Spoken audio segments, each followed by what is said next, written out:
মোসাম্মদ জোসনা আক্তার তারা।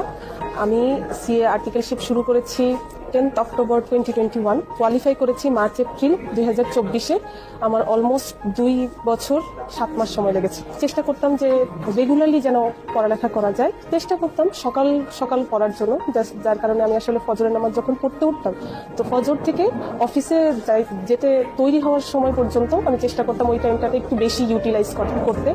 বাট যদি কোনোদিন না হতো তাহলে আমি চেষ্টা করতাম অফিস থেকে এসে যখন আমরা ক্লাস করব, বা প্রত্যেক সেশনে তো ক্লাস থাকে না, তো ক্লাস করার পর বা ক্লাস করার আগে যতটুকু সময় পাওয়া যায় ততটুকু সময় ইউটিলাইজ করতে। ক্লাসে আমি মেইনলি যখন টিচার যেই টপিক পড়াতেন, আমি চেষ্টা করতাম যে আসলে টিচার কোন টপিকটার উপরে গুরুত্ব দিচ্ছেন সেই টপিকটার একটা ক্লাসে তো আসলে টিচারদের পক্ষে সবকিছু পড়ানো সম্ভব হয়ে ওঠে না।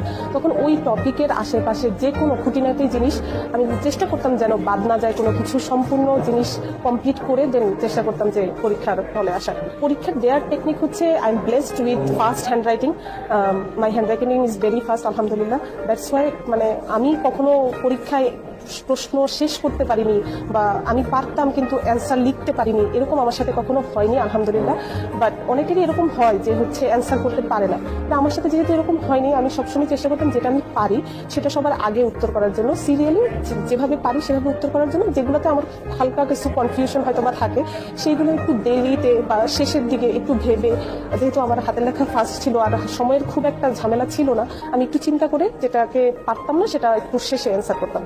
এক্সামের আগে যে এক্সাম লিভটা আমরা অ্যাভেল করি, সেই লিভটাকে ফুললি ইউটিলাইজ যদি কেউ করতে পারে তাহলে আমার মনে হয় যে সে উইদিন 3 ইয়ার্স কমপ্লিট করতে পারবে, কোনো অসুবিধা হওয়ার কথা না।